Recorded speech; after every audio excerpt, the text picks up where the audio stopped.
Awesome. Hey everyone, this is David. Welcome back behind the velvet rope. Let's just get right into it today because we are joined by the one and only Matthew Lawrence. Hey man, how are you? Thanks for having me. What's going on? I should just say paparazzo's in the house. Yay! There you go. I mean, what made you, you've done so much in your career. What made you want to be a part of the Masked Singer this season?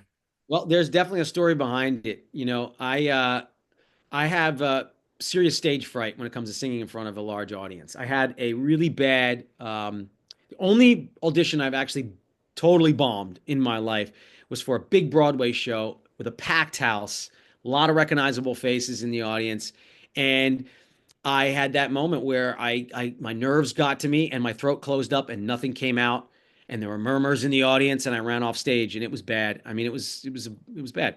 And I from that point forward, I acted out of fear and I turned down every singing opportunity that came my way, and that was a mistake. And then Mass Singer, they called my reps and they were like offered me to be on the show, and I was honored, but I again fell into that same pattern, and I was like, no, singing's not it's not for me.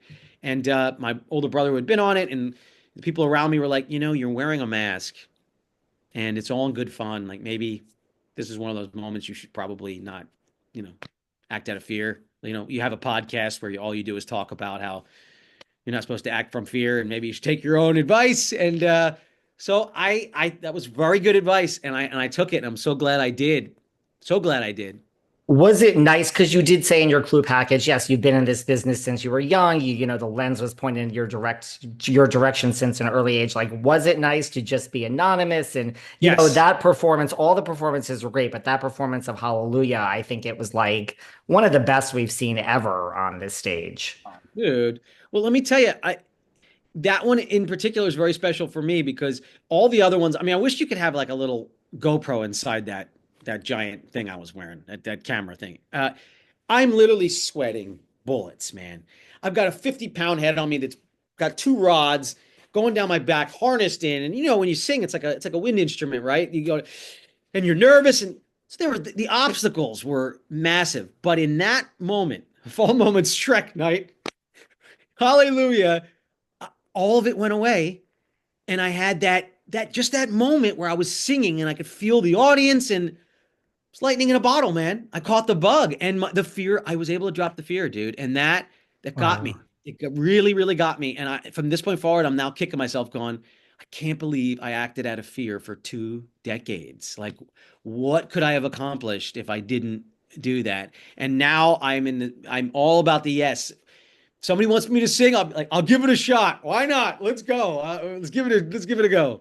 You're like yes to everything. Well, Yeah, speaking of song choice, you sang TLC's yeah. Unpretty. Your girlfriend is Chilli. What did she think of this performance? So sweet, so supportive. She thought I did it justice. I mean, I don't even know. It feels so surreal.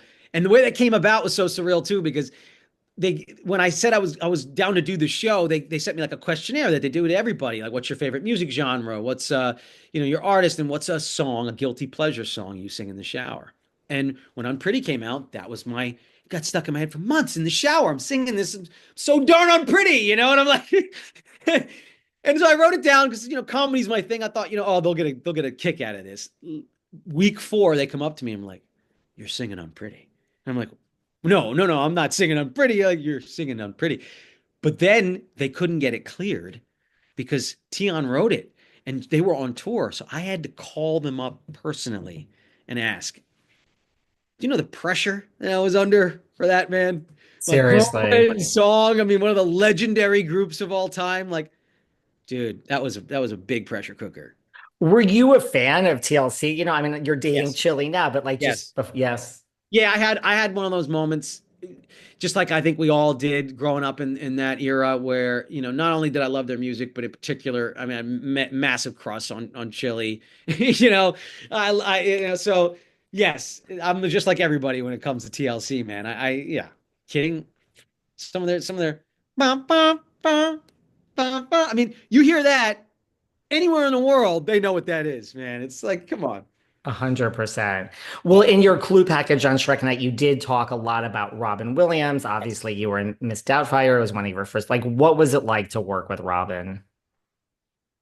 I get asked this question, and it's so hard to put it into any kind of, paragraph even. It was such a life-altering experience for many different reasons. Professionally, yes, to work with Robin and for him to, he got me the role, just so you know. Like Oh he took wow. an interest in me from the auditioning process. The other boy was definitely in first position when we did the screen test.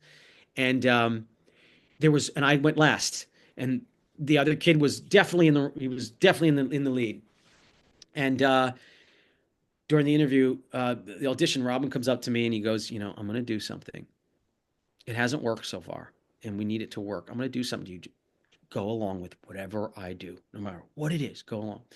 And I guess what they were looking for that none of the other boys could really deliver was this moment where it wasn't in the movie, where this moment where he's like, we're playing football and he like body checks me, and I have this like really visceral reaction to getting hurt from and this old lady. And so when he did that, he came up to me and he actually physically like grabbed some of my skin and got a real reaction out of me. And I was like, and they erupted in laughter, and I got the role. And from that point, from day one, he was my guy. I mean, he took care of me. He took such an investment in me, not just professionally but personally. Like he let me in to his experience.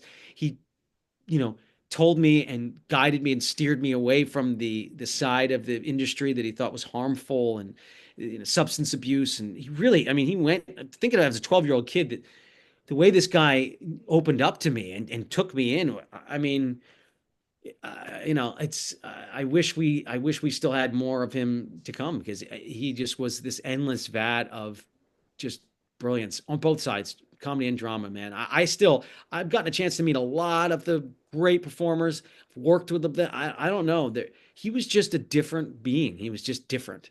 And he just something that sets Robin apart from everybody. That the depth of his character was it just had no it was like a bottomless pit. It just had no ends, and I've never seen that before, and still to this day I've never seen that before. Could there be, because I know you just had two of your co-stars on your Brotherly Love podcast recently, like, there is always this talk when people talk about reboots, Mrs. Doubtfire always comes up. Like, could there be, would you be interested, and could there be without Robin?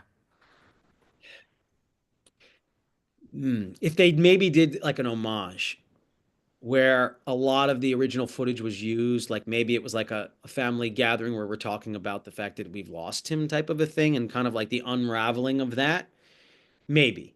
But there were talks, and which is crazy. They were really getting serious about it right before he passed. And I know that there was even a script